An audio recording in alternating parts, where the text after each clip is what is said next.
Just waiting for it to start. Okay.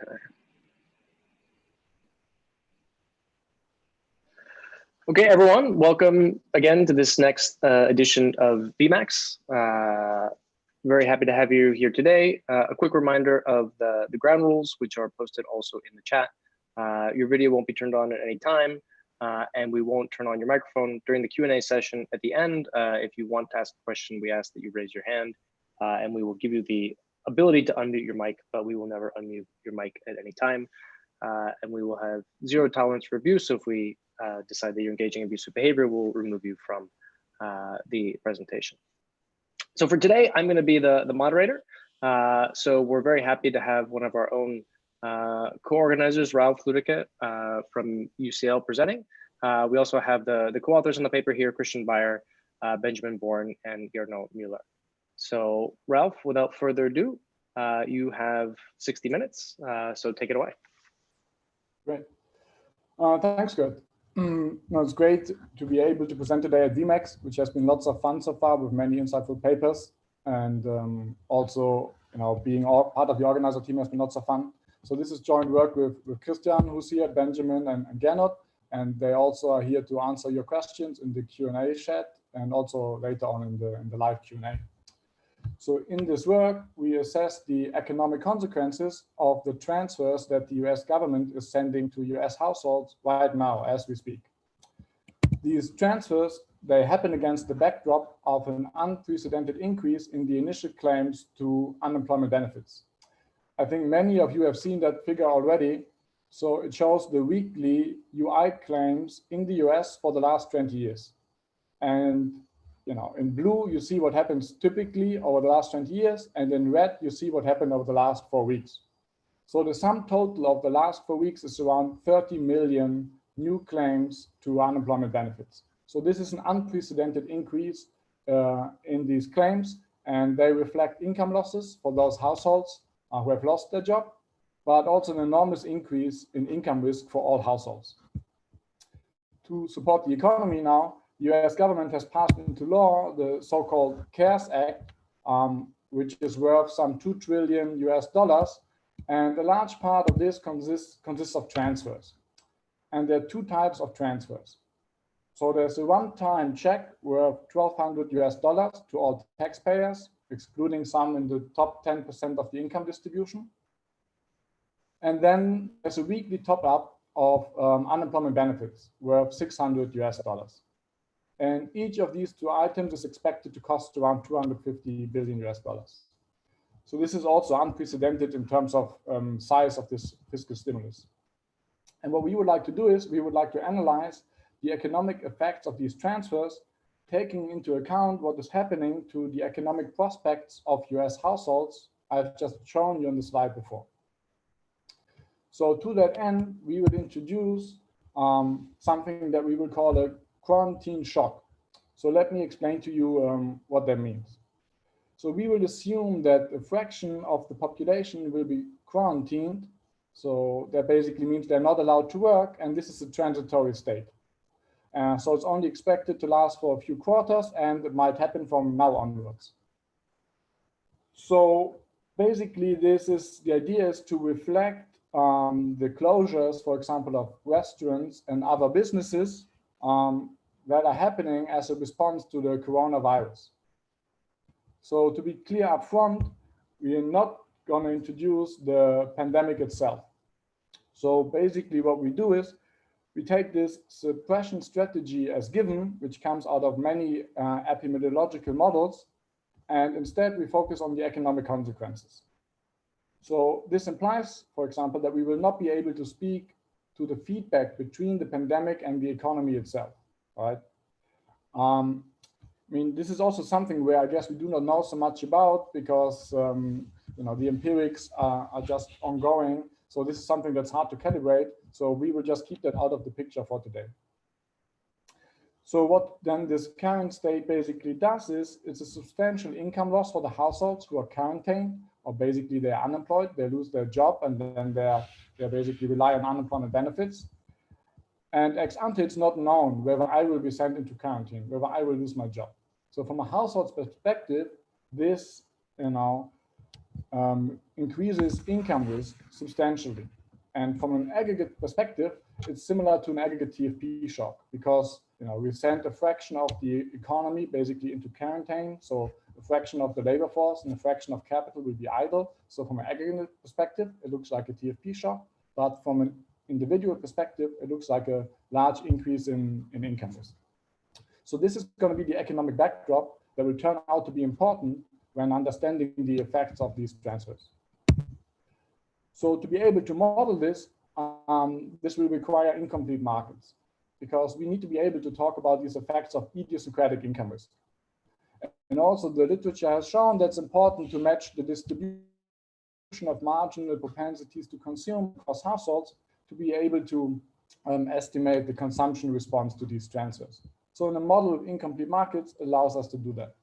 So for this reason, we will build on our earlier work where we estimate a heterogeneous agent new Keynesian model, or in short, a HANK model, on US macro and micro data.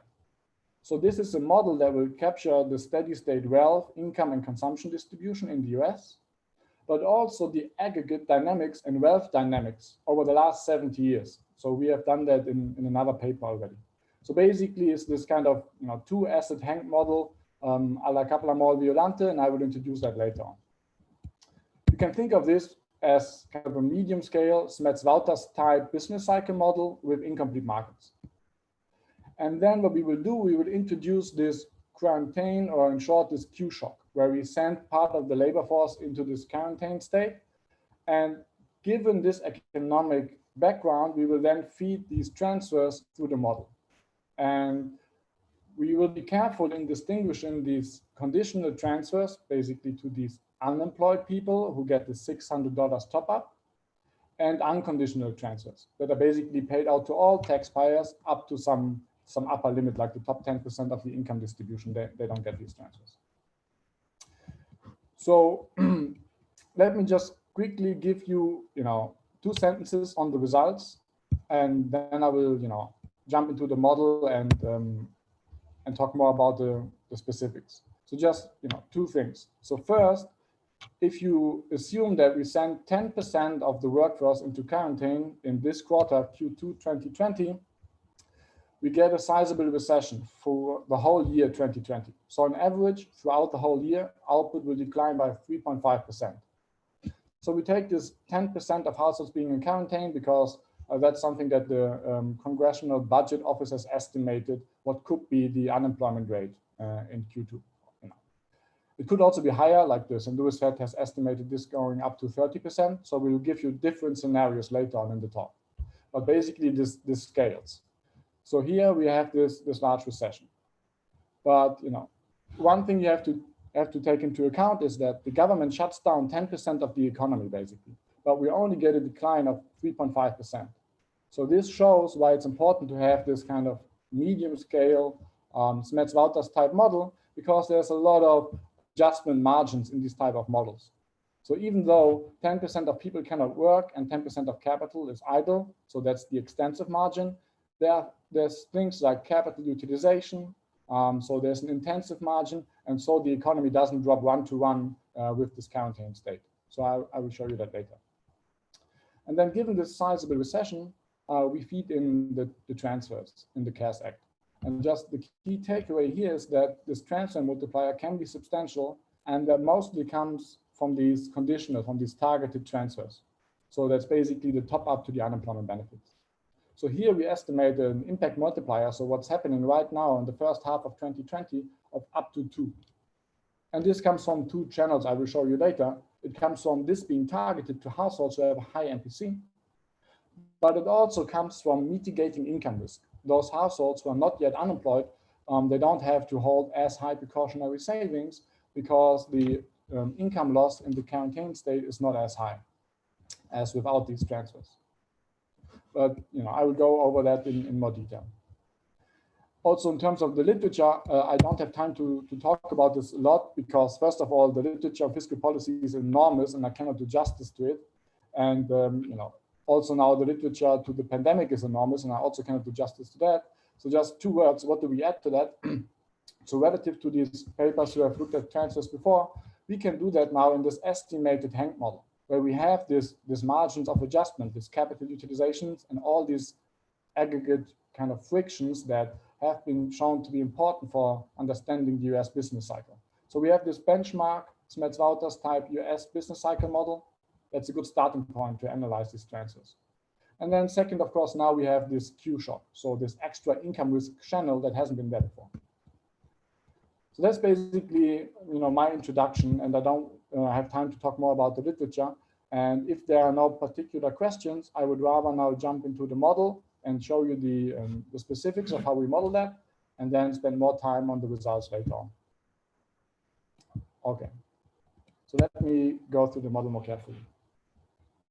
So the model will have three different sectors: the government sector, production sector, and the household sector. And the household sector is going to be the more involved because there's the heterogeneity. So the production sector and the government sector, they're going to be very similar to the representative agent version of these models, like the Smets-Wouters model. So the government is described by some simple rules, like a Taylor rule for the monetary authority, and for the fiscal authority, there will be a tax and the spending rule. And then in the production sector, there's going to be intermediate goods production, which is going to be perfectly competitive and basically running a Cobb-Douglas production function. So capital and labor, that will be paid the marginal products. But then there's going to be some resellers who have some markup power. So they basically put a sticker on these intermediate products, they charge a markup, and they face price adjustment costs. It's kind of the standard new Keynesian supply side.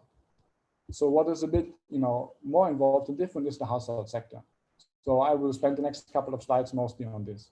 So in general, households have to self-insure. So there are now complete markets, and they can trade two different assets. They can save in bonds, which are nominal claims against other households or the government, and there are no transaction costs, so they're perfectly liquid. And they can save in illiquid assets, which is going to be capital in the production function. And it's going to be illiquid because there's going to be a trading friction I will introduce in a second. And then they obtain income from all of these different sources, basically from their holdings of bonds and capital. It's going to be the dividends and the interest. And they're going to have wage income that will depend on their idiosyncratic productivity. That's the risk they face. And there's also going to be the profits from the monopolistic competition that have to be allocated. So let me show that in more detail. So these households, they face this productivity age, which is their idiosyncratic productivity, which is risky. So this follows some Markov process, and that's kind of the exogenous risk that I face as a household. And given this, then I can decide how much to consume, how much labor to provide, and how much to save. And I can save in two different assets, as I said, these liquid nominal bonds and illiquid capital. So how does the income risk look like? So the income risk is persistent and follows some AR1 process, where households, they draw shocks from this variance sigma h. And that's how my idiosyncratic productivity evolves over time. And then given my productivity, I will supply labor, and there's going to be a union, which basically will drive a wedge between the marginal product of labor that firms have to pay and the wages that workers will receive. So this union will earn some profits and will redistribute these profits lump sum across the workers. So basically what the union is doing, it's doing wage compression. It's taking a share from all of us, like 5 or 10%, and then it's paying that out lump sum. So this union is doing wage compression, but the more important point is that this union faces also wage adjustment costs. So this will give rise to a Phillips curve, and the general idea is that there's going to be a wedge between the marginal product of labor and wages. So wages are going to be sticky, and I will show you the Phillips curve for wages later on. And then second, what I alluded to already earlier is there's going to be this random fraction of households that will transit into quarantine. So these households, they're not allowed to supply labor, they will be in quarantine, and that's going to be a transitory state. And I will explain that later in more detail. Then the next thing in the household sector is, so how does illiquidity work? So here we model this as random participation in the capital market. So every period, there's going to be a fraction lambda of households, and these households, they can trade their capital. And the other households, they cannot trade their capital. They have to stick with the capital from last period. So this makes capital illiquid, and there's only a fraction lambda of households trading capital in each period. So this is a very tractable way of having two assets in this economy, a liquid and an illiquid one, because it keeps the household problem convex, and you can work with first order conditions. And what that gives you, it gives you these wealthy hand-to-mouth households, that there are some households, on net worth, they are wealthy, they have a house, but they cannot sell the house in this period. And so in terms of their liquid assets, they might be constrained, and so they have a high MPC. And so the work by Kaplan and Violante, for example, has shown that having these wealthy hand-to-mouth households is important to match the distribution of margin propensities to consume. So that's why we have that in here. And that's a very tractable way of doing this. And then kind of the final assumption in the household sector is that we have to allocate the profits coming from the monopolistic competition on the firm side. And here what we do is we introduce a stochastic state. So some of the workers, they will become entrepreneurs, or you could call them rentiers. So they have zero productivity on the labor market. They stop supplying labor, but they earn these pure rents, and they are shared equally among all the entrepreneurs. So basically, that's one way to allocate profits and to not pay it out lump sum, as it's typically done in the representative agent model, to not put it on capital, which changes the return to capital and gives you a different first order condition for the supply of capital relative to the, for example, standard representative agent model, where these profits are lump sum, and it's also not attached to labor. So basically, it's just a way to attach this to a small fraction of households who are in the end going to be very wealthy. It's a bit like in Victor Rios' wallpaper, where he has this awesome state where there's a small fraction of households with high income. So basically, that's one way to do it. That also does a job of matching the income and wealth distribution. So this is also very, very tractable and comes with some of these desirable features that I just explained. But these guys are not going to go into quarantine. So this is just going to be 1% of households, and we don't put them into quarantine. Quarantine is something that happens to 99% of the population. It doesn't happen to Jeff Bezos, but it happens to the people who supply labor. So this doesn't really interact much with the quarantine state. So let me show you this in more detail. So here's the household budget constraint, and what we do assume here is that households have GHH preferences with a constant Frisch elasticity. So what that means is that households' labor supply does not depend on the individual wealth, and it also doesn't depend on the individual productivity. So in the end, what you get is you get the representative labor supply of all those households who are actually right now in the workforce that are not quarantined. So all of these households, they provide the amount of hours to the same extent. Their take-home pay is going to be different because they will have different idiosyncratic productivities, but they all supply the same amount of hours. So this is also something to make the model more tractable. So the budget equation then reads the following way. So I can spend my money on three choices. I can consume today, I can save in the liquid bonds B, and I can save in capital. And then my income this period is going to be the interest rate on my bond holdings, or the return to my capital, and potentially some lump sum transfers that might depend on your idiosyncratic productivity, because there might be a cap in these transfers that are paid out. And these returns to the bonds and the capital, they are already after taxes. So there's no tax attached to them. And then in the second line, your labor income, that's going to be taxed by tax rate tau, and also the profits that you get from the union, which are paid lump sum to all the workers, and the profits to these households that are in the entrepreneur state. So HIT equals 0. They have zero productivity on the labor market, but then they get these profits from the monopolistic competition. So this is going to be taxed. And this tax rate might adjust according to the aggregate state of the economy. So what's new here, what we have introduced relative to the earlier paper, is this quarantine state. So basically, in steady state, this is equal to 0. Nobody's in quarantine, and everybody here is a normal worker. And if you send households into quarantine, then they don't get labor income anymore, but they get a certain replacement rate. So this replacement rate is also going to be a function of your idiosyncratic productivity, and this will then mimic the US unemployment insurance system. So for example, in the US, the replacement rate is on average roughly 40%, and then there's some cap. So and this function will be calibrated to the US unemployment system. And now what that Q shock does is it moves people around, yeah, from being workers to basically being recipients of unemployment benefits from the state. And then when households make their savings decisions, capital has to be non-negative, and they can borrow bonds up to a certain borrowing limit. Now, to solve the household problem, you can characterize that by two Bellman equations. So there's basically the Bellman equations of these households that can adjust their portfolio, and so they can choose capital for next period and the bonds. So that's basically the budget constraint I've just shown you, where you can choose capital and bonds.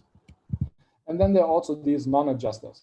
So they can only choose bonds. So the way the budget constraint changes is that they will get the dividend on capital, but they cannot trade capital in that period. And then you see here, if you look at the continuation value next period, it's not K prime, but just K, because they have to stick to the old capital level. And then when households form their expectations, they take into account that next period, they might be able to trade capital again with some probability lambda, and they might not be able to trade with 1 minus that probability. So that's this random participation in the capital market. It keeps the model tractable, but gives you these wealthy hand-to-mouth households. So now, basically, households, when Q goes up, they perceive higher income risk because the replacement rate typically is less than 1. It's like around 40%, and there's some cap. So there's suddenly more income risk because you transition in HIT, but you might also go into discounting state. So this is what's happening at the household level. It's kind of changing the income process that households face and the risk that households face. On the aggregate level, quarantines does the following. You can think about effective labor supply, which is the integral over all idiosyncratic productivities. And this is normalized to 1 in the steady state. And now what Q does is it sends some of these households randomly into quarantine. So it reduces the effective labor supply by 1 minus QIT. So if there's 10% of households in quarantine, that means that effective labor supply will fall by 10%. So that's what it does on the aggregate to labor supply. So that's kind of the extensive margin, the numbers of effective labor units that's out there. And then there's also this intensive margin that we will come to later. How much hours do you supply? That's going to be capital N. And in terms of capital, we will assume the same. So the same fraction of capital is moved into quarantine. So what you cannot do is you cannot redistribute capital to these workers that are still working. So if you close a restaurant and you send everybody home that's working there, you cannot use that restaurant for some other production purposes, but the restaurant is going to be closed. So how do we model that? So basically, there's going to be effective capital in production, and that's going to be the actual capital stock, KT, times HD. So in steady state, that's 1. But if there's somebody in quarantine, this goes down, and so the effective amount of capital in production will also go down. So this is, again, you can think about this as the extensive margin of capital. And then there's also an intensive margin. That is determined by utilization. So there's going to be also first order condition for utilization, and then the given effective amount of capital that you have, you can utilize that more, and then you get also more production. So in that sense, quarantine reduces the effective amount of capital, the effective amount of labor, but then there's an intensive margin how you can use these two inputs more intensively. So that's the new shock that we have introduced here. The rest of the model is kind of the standard Smets-Wouters model and also unchanged from the previous paper. So there's going to be these factor prices for labor and for capital, and they're going to be paid the marginal products. And here you also see that the depreciation of capital will depend on utilization. So that's the standard functional form for utilization, where a higher utilization of capital will lead to a higher depreciation. So what that means in terms of the dividend that people get on their capital is the following. So for this non-quarantine part of the capital stock, I get this return.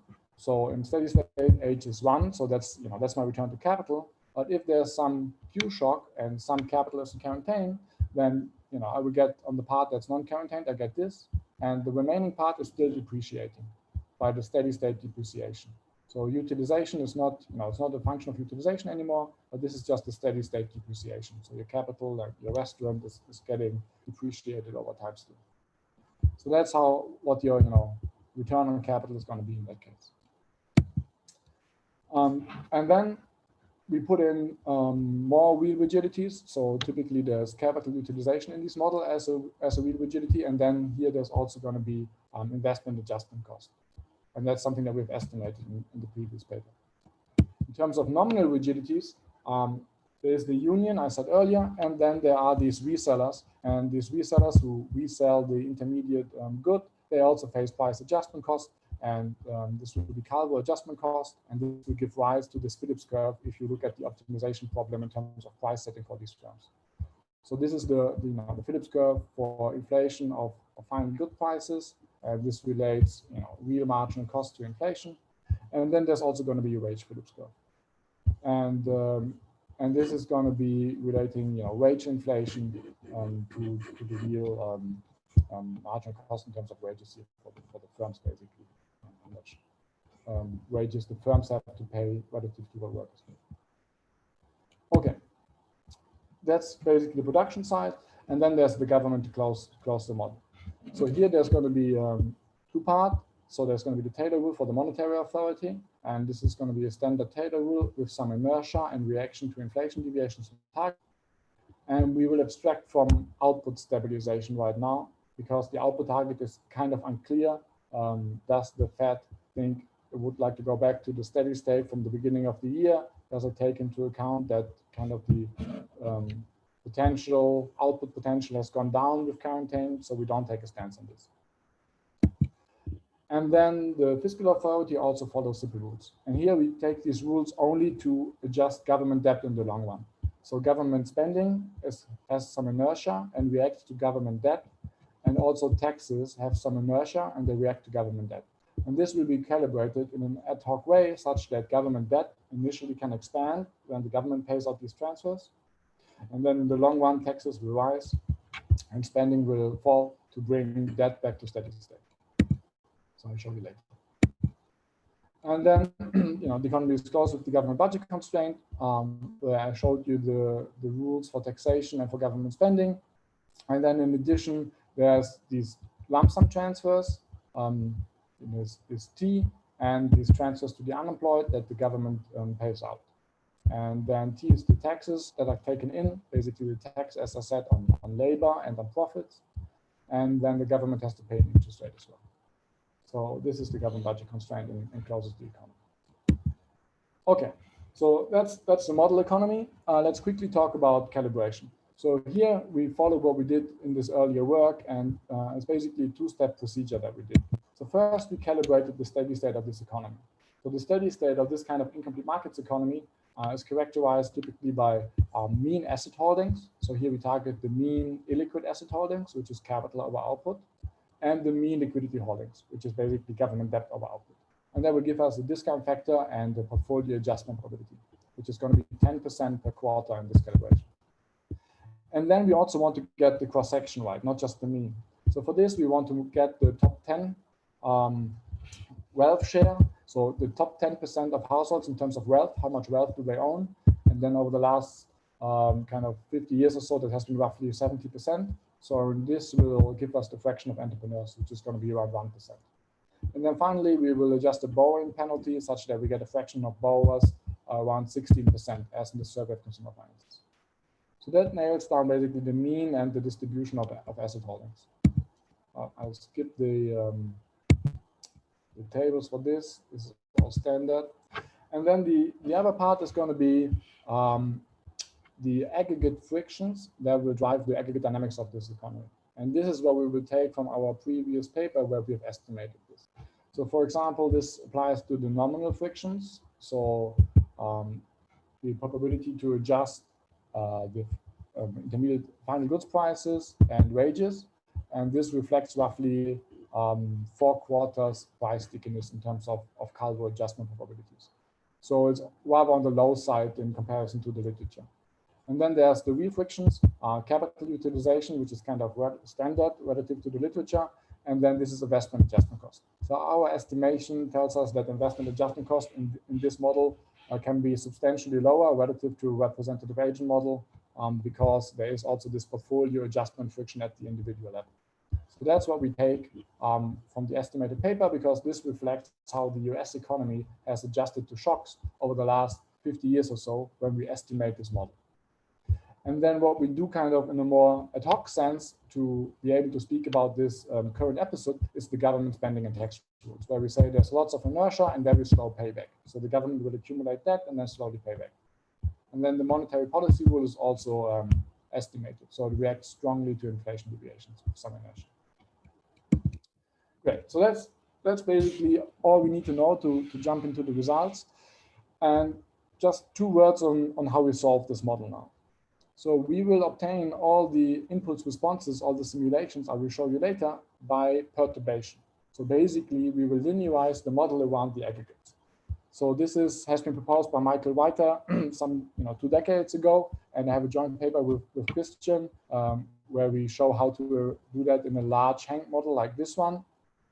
And so, of course, what this will give us, it will give us, the impulse responses that are linear in the aggregate shock. So they will be linear in this quarantine shock. In that sense, you can scale that quarantine shock easily. In order to obtain now the effect of these conditional transfers to the unemployed, where I told you in the beginning, this is all about income risk. Income risk is very important. We do the following trick. So what we will do is we will linearize this economy around 2 different steady states. So these steady states are going to be basically identical. The only difference is that there's this Q state where almost nobody is in steady state. And in the one steady state, there are high transfers as enacted under the CARES Act. So there's $600 extra. And in the other steady state, you get the typical unemployment benefits of 40% of your last wage and some cap. The cap is going to be basically medium, 50% of median income. So these steady states are basically the same, but in the one steady state, households have a very high marginal utility of consumption when they go into the unemployment state because they get very little transfers and consumption drops a lot. And in the other state, consumption doesn't drop as much because they get more transfers in the state. In that steady state, it doesn't really change the interest rate or the government budget constraint because so few households are in that state. But then once we allow the economy to move around and the Q shock to happen, households will take into account that the income risk in these 2 cases is very different. And that's a way to get these higher order moments. Okay. So let's come to the results in the last half hour that I have roughly. So let me first explain what we do in terms of this quarantine shock, in terms of size and in terms of timing. So first, in terms of size. So we will assume that 10% of households go into quarantine. So as I told you earlier, that's basically the number that is behind these cost estimates of the congressional budget of office. And this will give you roughly 250 billion spent on these households in the unemployment state. Now, as the model is linear in aggregates, we can easily scale that, right? So if you think this is 20% already right now at the beginning of May, or it's going to be 30% at the end of this quarter, you can easily scale the effects I show you later on by 2 or by 3. So that's the size. And second, there's the timing. So how does that happen? So here, period 1 is going to be Q1 2020. So basically, at the beginning of the year, nobody was in quarantine, and the whole pandemic just started to happen in the US and around the world. So basically, what we model is that households, they will start going into quarantine now in Q2 2020, and they will know that this is going to happen already during the first quarter of the year. So at some point during the first quarter, you realize this pandemic is going to happen, people are going to send in quarantine, and then, this happens in the second quarter. So this is anticipated. And this is basically where the income risk is coming from. You know that 10% of households will be in quarantine, but you don't know whether it's going to be you or not. So this is where the income risk is coming from, and that, ex ante, you have that risk of not knowing, whether you go there, and income risk is going up. Second, we also assume that fiscal policy is anticipated. During the first quarter, the US government already started to work out the CARES Act, and it was enacted also during the first quarter. And right now, checks are going to be sent out. So basically, households understand that there's money will be coming, in the second quarter. So all of this is going to be basically anticipated in the first quarter and starting to happen in the second quarter. So that's going to be the timing assumption. Right. And so this is now, So finally, so this is the fraction of quarantined household. So we send 10% of households into quarantine in the next quarter, and then they slowly transition out. So there's a 50% chance of getting out every quarter. So on average, kind of you're like half a year unemployed, and then you find, you go back to your old job. So here there's no loss of human capital or nothing. It's just you're not allowed to work during that state. 10% of households are not allowed to work here. And then nobody new comes in. It's just that these households, they're slowly transitioning out with a probability of 50% each quarter. Okay, so that's basically the shock that we feed in. And scaling this is very easy. So you can just multiply that by 2 or 3. And we also played around with the persistence or so. I don't have the impulse responses here, but you can basically now use that as a laboratory where you can put in your favorite quarantine shock. Is it going to be over in 1 quarter? It's going to take 2 years. And you can play around with this model and you will get different effects. Okay, good. So if this is all understood, then I can come to the results, what this does to the economy. Okay, so here are the aggregate quantities. So this is without transfers. It's just the economic consequences of this quarantine shock.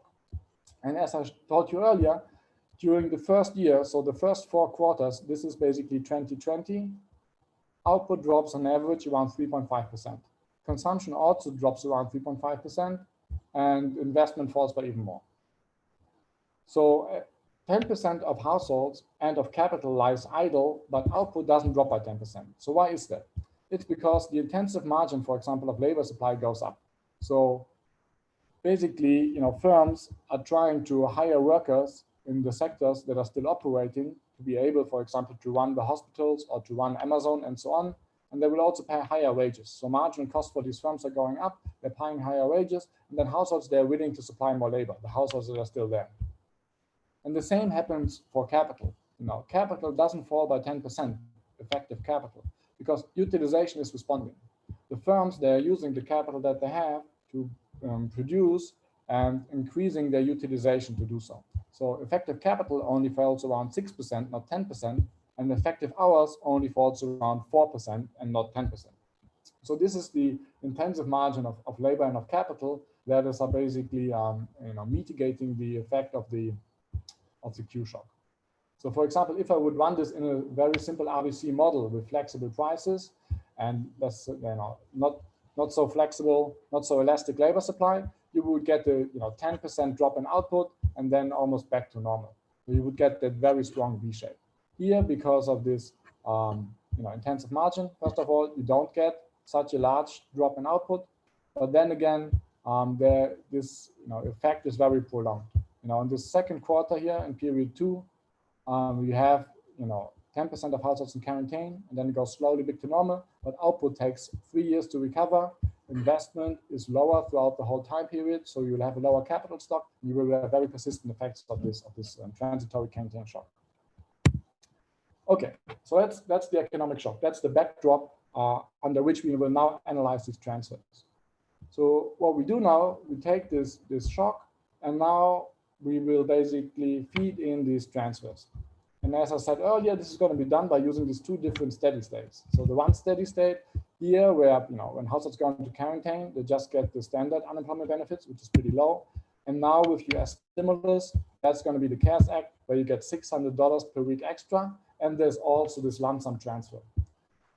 So now again, all of this is basically happening in Q2, right? In the second quarter. So in the first quarter, quarantine is announced and the transfers are announced. Output again, drops immediately. But now in the blue line, it does so by 2/3 less in the first quarter and by 50% less in the second quarter, when most of the action is happening. So the largest effect of this stimulus are these anticipatory effects. So basically, when you promise that this Q state is not going to be so costly because there's going to be the $600 extra in each week, then households, they don't have to increase the precautionary savings as much. And so there's a large effect in the first quarter when nothing is really happening. It's all about expectations. And you see that in consumption, but you also see that in investment. And here investment is really telling, because what this, this 2-asset model, what is happening when income risk goes up, households typically, they want to increase their liquid savings because they might need that in the next period when they might go into quarantine. And here investment doesn't drop as much. because this quarantine state is not as costly as before. So, the way I tell you, it looks like most of this is coming from the higher unemployment benefits. And I will show you the decomposition in a minute. Okay, so now let's quickly look at prices. So what's the shock doing in terms of prices? So in our model, this shock is inflationary. So there's the supply component that we have this negative TFP shock roughly of 10%. And then there's this demand component that households basically face higher idiosyncratic income risk. But this supply shock is dominating here. So because of this increase in the intensive margin, you're trying to hire more workers of this 90% that are still working, you're increasing capital utilization and so on. Firms have to pay more, margin costs are increasing, and you get inflation. And so the nominal rate is also increasing to fight this inflationary response. And now what the US stimulus is doing, it's actually increasing inflation further by bringing in demand stimulus. So this is this positive demand shock that's coming from the transfers, and so you even have higher inflation. So the central bank there works against that. So later on, I will show you results when we assume that the central bank is unresponsive. So there will be very high inertia in the Taylor rule, and this will make a big difference because here the central bank is basically fighting the expansionary effects of the transfer. And then capital is falling in line with investment. And then finally, the government budget. So what do we see here? Government debt jumps up. It also goes up in the baseline scenario because there's 10% of people being unemployed and this has to be financed. But now this is more generous, the unemployment benefits, and there's extra transfers. So this jumps up by 7.5%, the debt to GDP ratio roughly. And then in the long run, government spending and taxes are adjusted to pay that back. Okay, so that's the Q shock. So I think I summarized these transfers, they stabilize the economy, especially in the first quarter and the second quarter with anticipation and when they are paid out. And basically from the third quarter onwards, there are almost no more payments. So then this doesn't help that much anymore. And there's also some crowding out of investment coming from the higher government debt. So basically you have 3 quarters where this is expansionary. And after this, there are no more payouts and you get the long run effects of higher government debt and some crowding out of investment. It's inflationary because in our model, the supply effects, they dominate in terms of prices. And then in the medium run, you get higher interest rates because the government has increased government debt substantially. So let's dissect that and try to understand where this is coming from in more detail.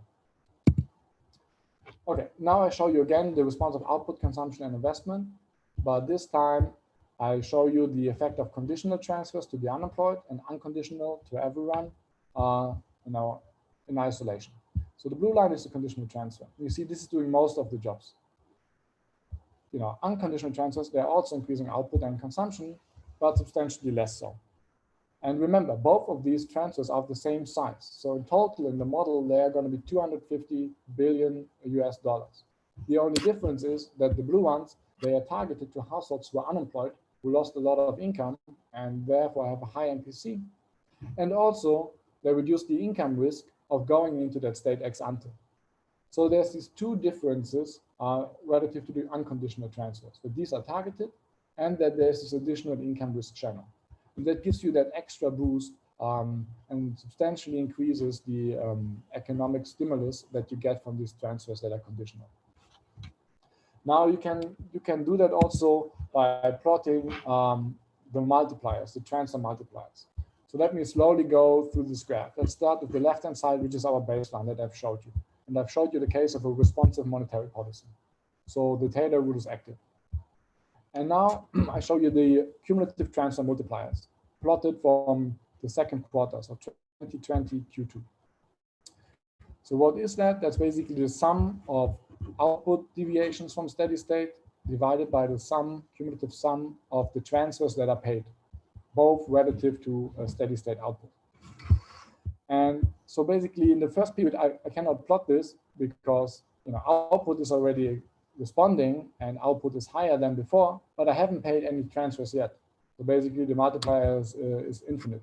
From the second period onwards, that's where the most action is happening. So I'm paying all of these transfers and output has been different in the first period and it's different now in the second period. And so what you see here now is this multiplier that you get for the conditional transfers, the blue line, and the multiplier that you get for these unconditional transfers, the lump sum payment, one time here in this quarter. And what we find is that these unconditional transfers, they have a pretty low multiplier of around 0.2. And that's not uncommon. So if you look into the literature on transfer multipliers, where you just pay out these lump sum transfers, starting from some steady state, typically you find pretty small multipliers between 0.5 and something like 0. Very small line. Like the Owen Weiss paper that came out after the 2008 stimulus had a very small multiplier that started this kind of literature. And the conditional multiplier, however, is way larger. On impact, so right now in the second quarter of 2020, actually it's larger than 1. So when most of the action is happening. Because again, it's targeted to households who have a high MPC and because it reduces income risk. So now if you cumulate up the output and the transfer, so the output response and the transfer components, you get this long run multiplier. So basically after the 2020, there are no more payments. So the cumulative sum of the transfer payments doesn't change anymore. But now you have this crowding out of output that's coming from less investment. So this multiplier is falling a little bit. So the long run multiplier is around 0.5. Now you can do the same exercise with unresponsive monetary policy. So here, this is kind of an idea of modeling the zero lower bound or a monetary authority that does not want to raise the interest rate in today's time. So basically what we do is we set up the inertia in the Taylor rule to be very persistent, such that the Taylor rule is not responding much to the increase in inflation. So you let this extra inflation happen. Now what you see is that both the unconditional transfer multiplier and the conditional transfer multiplier, they are shifted up substantially. So that's a common result in the literature that the effects of fiscal policy, they depend very much on monetary policy and whether they are reacting to the inflationary pressures. Now the conditional transfer multiplier in this quarter actually is larger than 2. And the long run multiplier is around 1. And then the black line, which is kind of the weighted average of these two, reflecting the expenditures on these two programs, is kind of just in between the two lines. Now, what is interesting is to say, let's suppose the forecast of the St. Louis Fed is right, and 30% of households will be unemployed by the end of this quarter.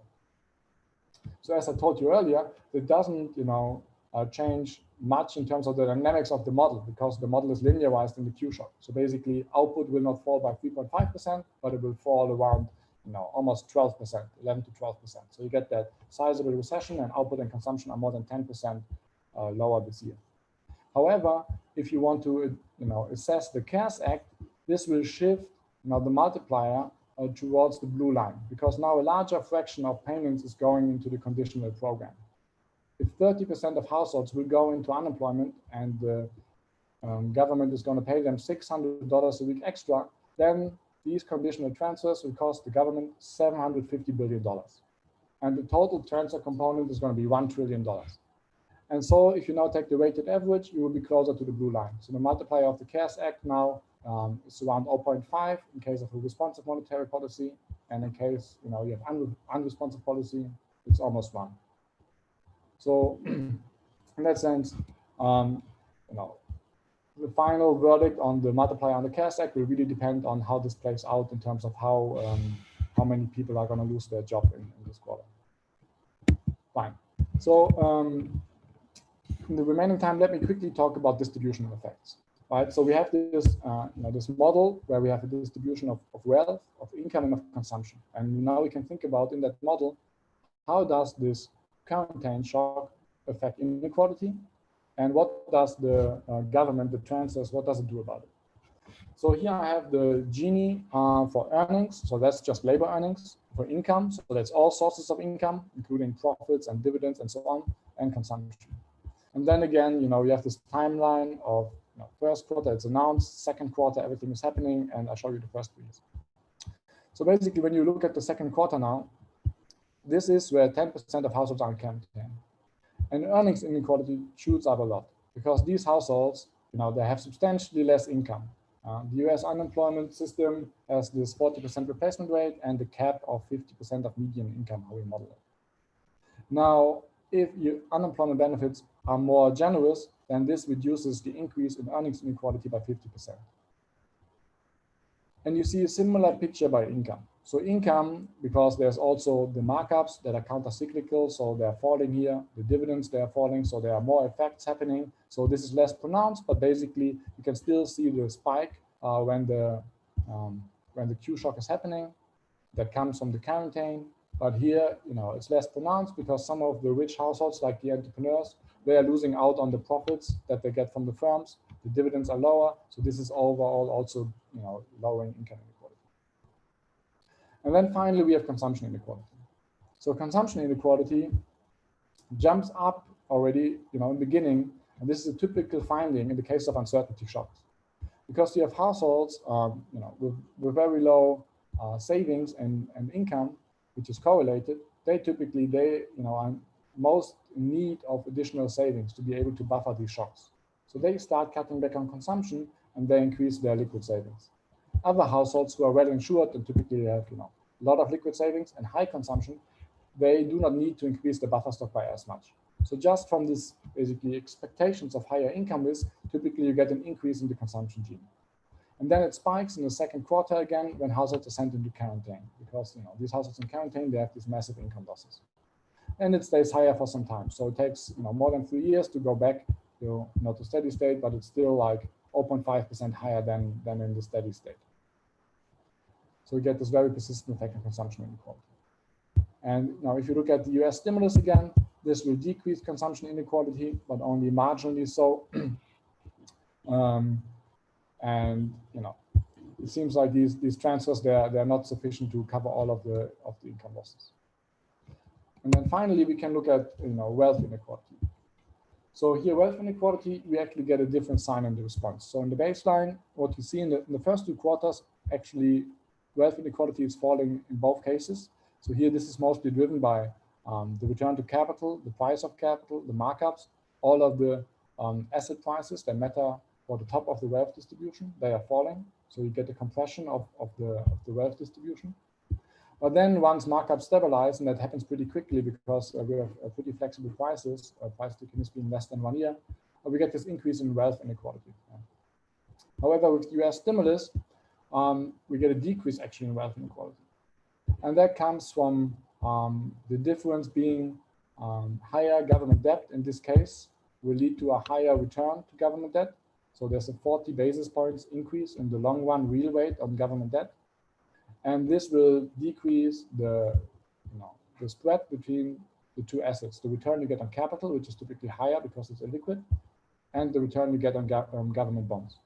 And when the spread decreases, this typically decreases inequality because households with low wealth, they have a larger share of their savings in more liquid savings vehicles like deposits and so on, and they hold less capital. So this, is something that we've also highlighted in the inequality paper, where we have basically taken the model from and expanded to have this Q shock. We have similar effects like this. Okay, so these are the distribution consequences. So overall, the Q shock increases inequality a lot, but US stimulus, works against that and stabilizes earnings, income, consumption inequality to some extent, and turns the sign on wealth inequality. Fine. So let me conclude. So we find this large effect of the CARES Act. So the higher unemployment benefits, they will transfer resources to households who have a large MPC, and this will stabilize aggregate consumption. They also reduce income risk. So this will stimulate the economy beyond the pure transfer. So just by announcing this package at the beginning of this year, you get already this stabilization of consumption because households, they don't have to increase their buffer stock savings as much. So consequently, this transfer multiplier that we estimate for the joint package is quite large. And this comes from this conditional transfers being large. And I think in reality, as more than 10% of households will go into quarantine, this will dominate the overall multiplier. On our to-do list, what we would like to do is, right now we're working on solving this model non-linearly. So then we can also talk about whether it makes a difference, sending 10% of households into quarantine or 30%. So we're working on this. And then there's also tons of work right now where people show that the incidence of quarantine is not the same. So right now we assume that's random. So everybody potentially goes into quarantine and has the same probability of doing so. But then there's a lot of work by many people who show that actually it's low income worker or low education worker, and there's a lot of correlations happening that we can potentially put into that model. And then we can also use, again, our laboratory to think okay, if this quarantine is not random but affects some parts of the population harder, what does it do for the aggregates? Okay, so let me basically conclude here, and it would be great to have some questions from the floor and discuss this with everyone. Okay, well, thank you very much, Ralph, for a great presentation on a obviously very topical question. So for right now, if you would like to ask a question, what you need to do is you need to raise your hand. If you haven't used Zoom before, if you click on the participants button, then you should see a button there in that little window that says raise my hand. And if you click on that, then I will be able to call on you. So we do have one question already, so I will call on Aida Garcia Lazaro. So Aida, if you unmute yourself, then you can ask your question. You need to click in the button there to unmute.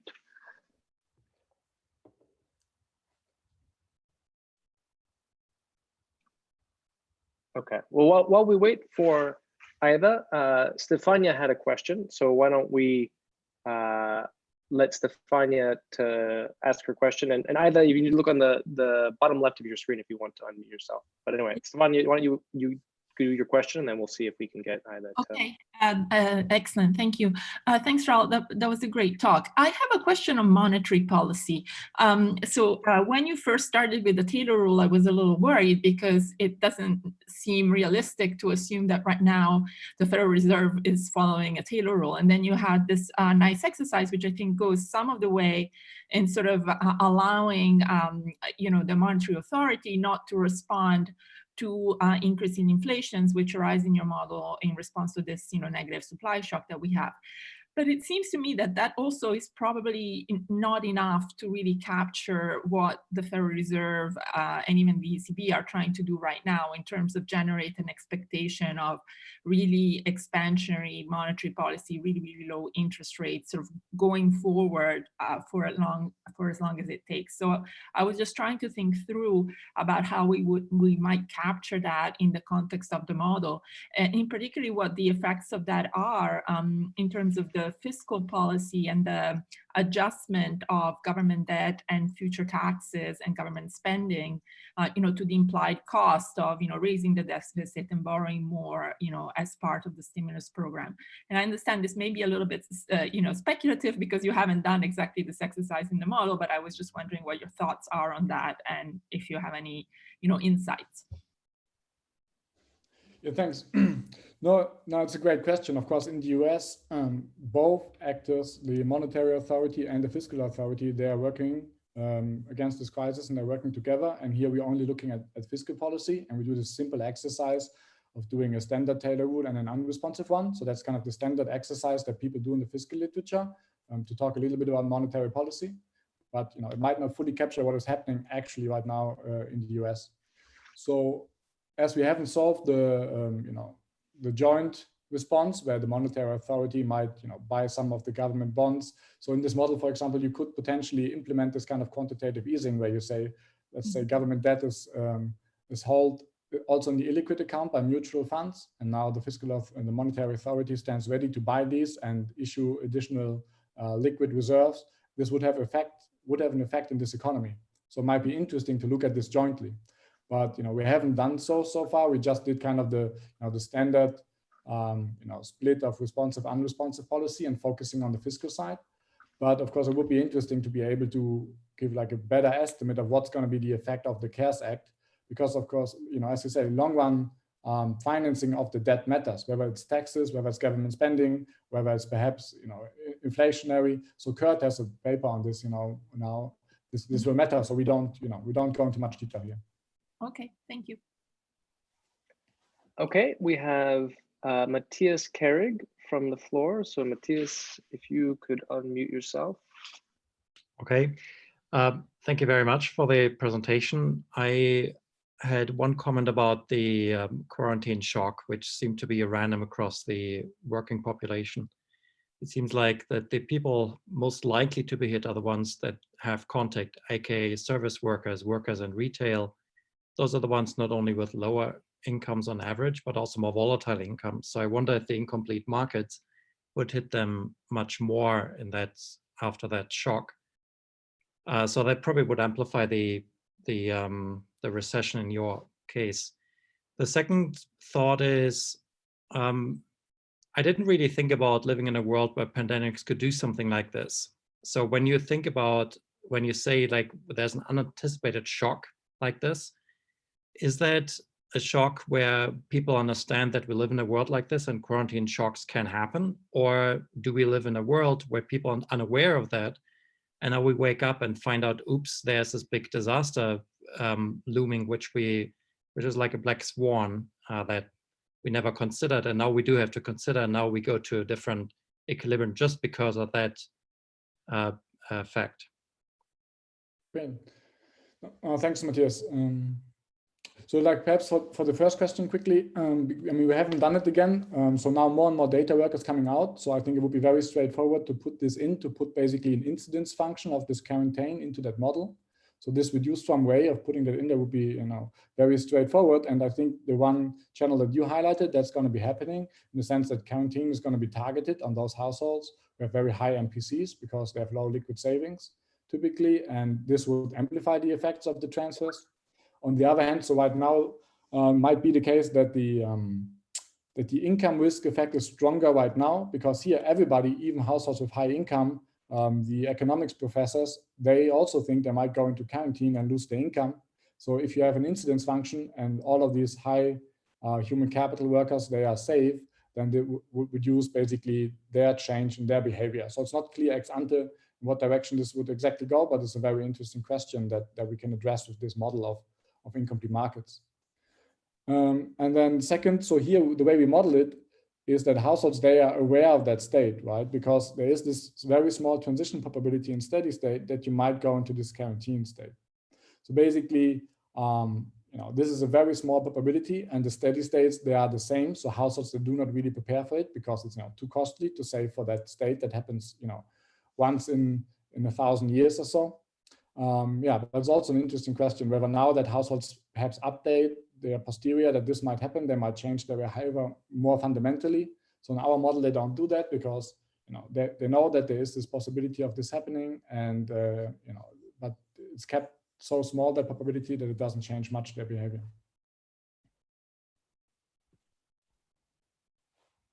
Okay. Again, anyone from the floor, we definitely would encourage you to ask questions. We've been having a good discussion, so if you have one, feel free. While we're waiting to see if more people raise their hands, let's go to Claudia, who had a question. Hi, thanks again. This is like an amazing paper, and I'm going to send you like all kinds of questions after this is done, but I'm going to limit myself here. So one, and I wanted to go back to the last question about the expectations that households form. I mean, I know this is a really complicated model. You got to make some assumptions. I think it is entirely heroic to think that households in the first quarter understood, or even frankly understand now what's coming ahead. I mean, we had, quote unquote, the best of the best. I mean, Reserve Bank President Bullard, Larry Summers, yada, yada, yada, on and on, saying like V-shaped recovery, this is Cape Cod, right? And the president, the administration still says like it's gonna be great in H2. Like this is just absolutely absurd. Nobody knows, but they're getting a lot of really bad information. I think that matters. It matters for your precautionary savings channel and all kinds of other things. But that, I just wanted to set that out there, not to belabor a point. And the other thing, and maybe I saw this incorrectly in your model, but like, did you show a debt to GDP ratio going to 7? And I fully expect it to push towards 3, but I just want everyone listening to this podcast to promise me they won't push austerity when this goes high, because like that's gonna like blow minds if we get anywhere above 3. So anyways, so hopefully I misunderstood that. And this is like the calibration thing, but like, I imagine given all your transfers, it's gonna be big.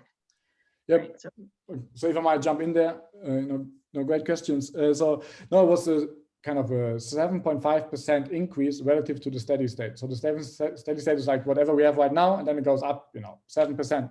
But this is, this is just this part of the CARES Act. which is 25% of the total expenditures. And these expenditures might be actually even higher because more people are in quarantine. So I think this is underestimating how much it will go up in practice. Okay. And, yeah. It's going to be big, but I was like 7. Oh my God. No, this is conservative. Sorry, I misunderstood. I could plot the full number. No. And then the critique on the anticipation is well taken. So in the end, this is kind of a laboratory, right? You could also say we start the model in 2020, Q2, and everybody's surprised. Suddenly there's this, this virus, this pandemic, and we can easily run this and we compare what are the differences of this. Yeah. Now we adopted this framework because, first of all, this crisis started to happening at the beginning of the year. So I guess some households, they did do some precautions and they put some money aside and they stopped buying cars, they stopped buying swimming pools, and they put some extra cash on the side before quarantine and most of the economic effects happened. And also because these fiscal stimulus payments, these transfers, they happened now a couple of times already in recessions. So as a household, you might form some expectations about this is going to happen again, and they're already working on this draft, and I might get some money next period. So that's why we thought, okay, let's have this anticipatory period, for both of these, for the transfers and for the Q shock in there. But I totally agree that perhaps not all of these households are so forward-looking, and perhaps one could do some robustness exercise by even having everybody surprised, or do some combination of some households are surprised and some are not surprised.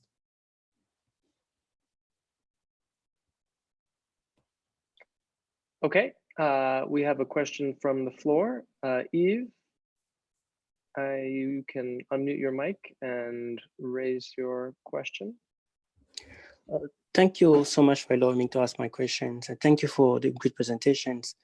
I really do appreciate the way you model the response of consumptions, how precautionary saving allow us to really explain the dynamic of consumptions after acute shocks, and even the amplifications of the response of investment, how precautionary saving can help us to really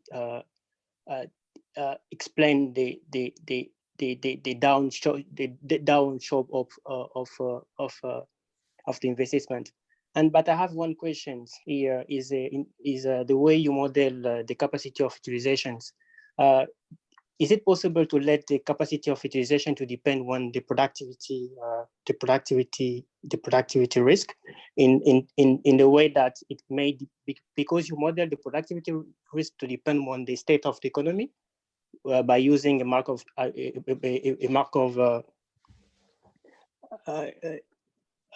So I was saying, is it possible to let first the capacity of utilization depend on the state of the economy? At the second way, is it possible to change the type of preferences you use is to have, for example, the CIS when you will have the risk aversions, which can depend on if you will have a CIS preferences with the constant risk aversions, but you will let your investments, your capacity of utilization to depend on the state of the risk aversions, to saying that at the first time we will have our capacity of utilization to depend on how investor expectations are changing depending on how they feel about the economy. This is my question. Okay, so thanks. So let me try to So you want to dig deeper into kind of capital utilization, and so right now, so this is very simple because it's just about the aggregate production function. So there's this aggregate capital, and then the aggregate, basically the aggregate firm, the representative firm is deciding on how much to utilize capital. So idiosyncratic risk doesn't play a role. Kind of the precautionary behavior of the households doesn't play a role. Just indirectly through general equilibrium effects when prices are changing. So I think it might be very interesting what firms are doing now in that situation when when risk goes up, when there's more riskiness of demand going forward. But then I guess you might have to have a model where you have heterogeneous firms where they face some adjustment costs, and where they take it into account because they also have curvature in their profit function. So here right now we cannot speak much to it. So of course you could easily say utilization will depend on some aggregate state. So you change kind of the functional form of utilization, but you wouldn't have like a deeper micro-founded model of that.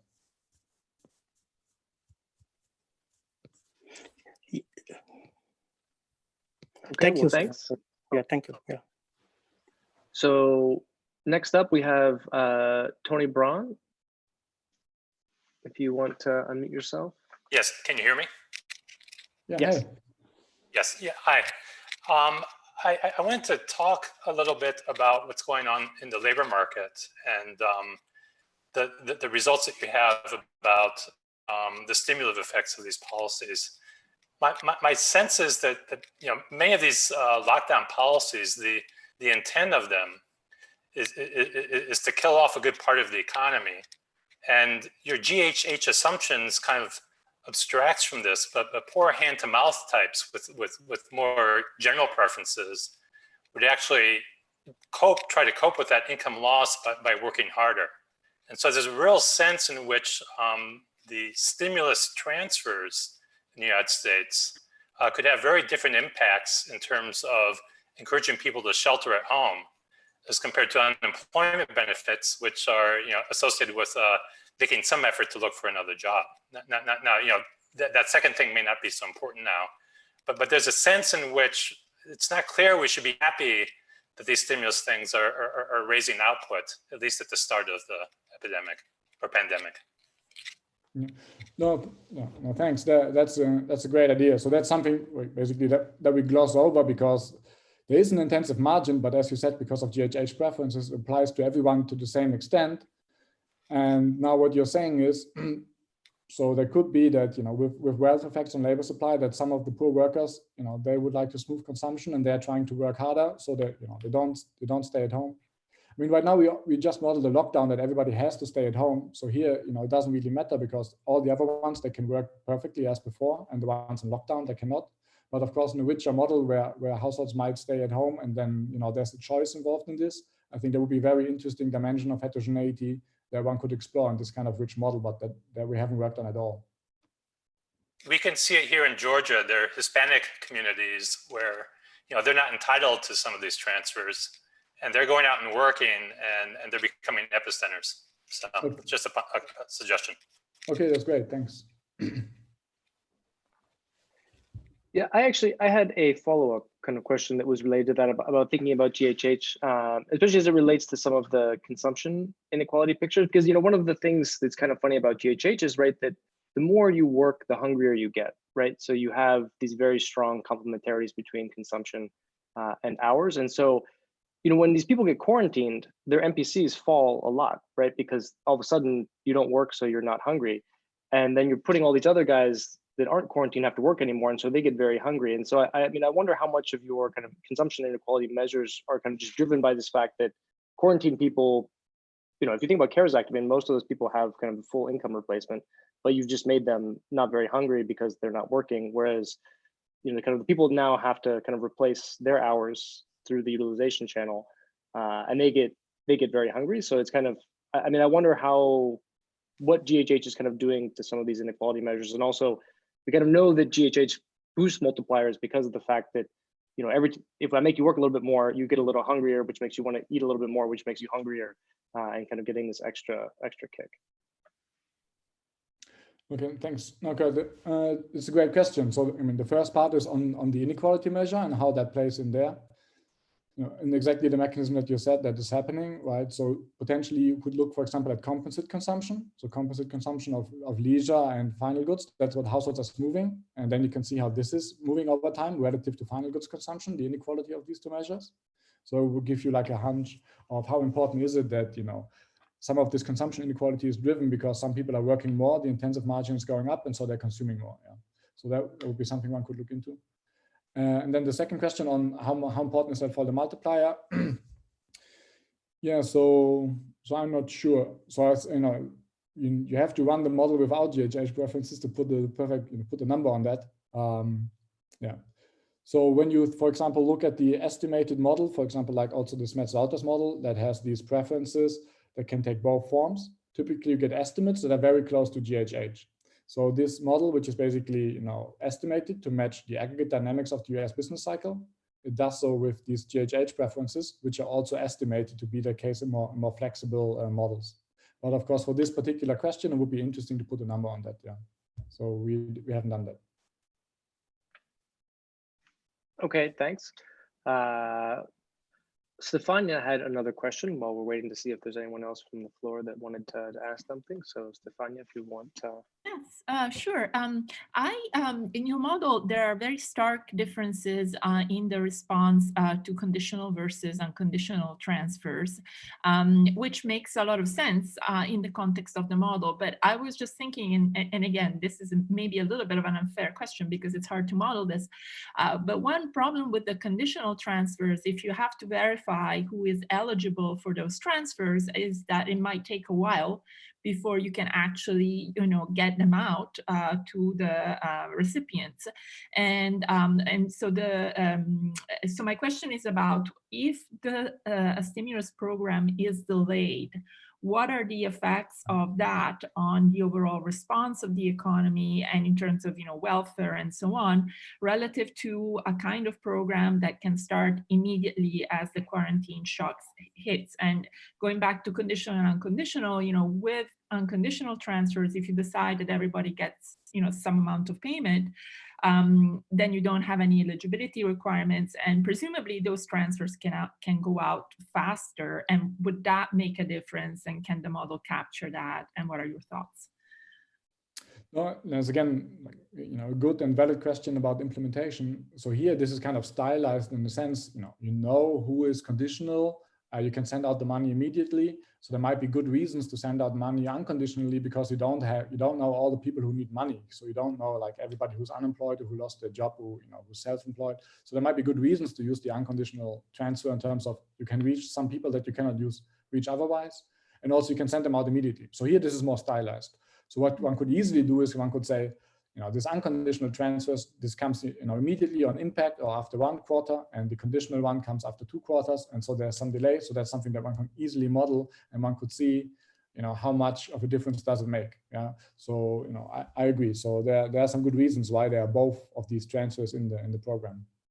And sort of as a follow-up on that, my understanding based on what you were describing is that in the model, there are 2 effects of the stimulus or relief program. One is that it reduces the risk that you're exposed to because you know that these transfers, conditional and unconditional, are going to come. And then in the case of the conditional transfers, if you actually are hit by quarantine, then you get the transfer. So in the current version of the model, it seems that the effect of you being less exposed to risk, it should also be there for the unconditional transfers, and given that the response to those is quite small, it suggests that part of the effect of the stimulus program isn't so large. Is that a bad intuition, or is that what is going on? So you're right. So with the unconditional transfers, already in the first period when nothing is paid, you also have higher consumption because, this is first of all extra resources that you might get next period. So this is intertemporal MPC that Adrian Auclair and co-authors has highlighted, but also it's because there's less income risk, but it's just less targeted, right? So if you pay like $250 billion to everybody, or you pay it to 10% of people who are unemployed, that makes a big difference, right?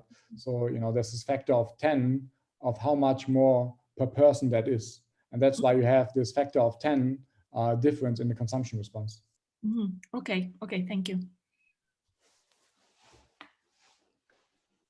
Okay, well, last call. If anyone has any final pressing questions from the floor, raise your hand now or forever hold your peace. So given that it doesn't seem like we see anything, we will close the seminar here. Thanks a lot to Ralph and your co-authors for being here. Just a reminder to everyone, next VMACS will be on Thursday. We have Michelle Turtilt from Mannheim talking about her work with Titan Allen, Matthias Dobke, and Jane Olmsted-Rumsey on the impact of COVID-19 on gender equality. So thank you very much, everyone, for coming, and stay safe out there. Thank you so much, Gert.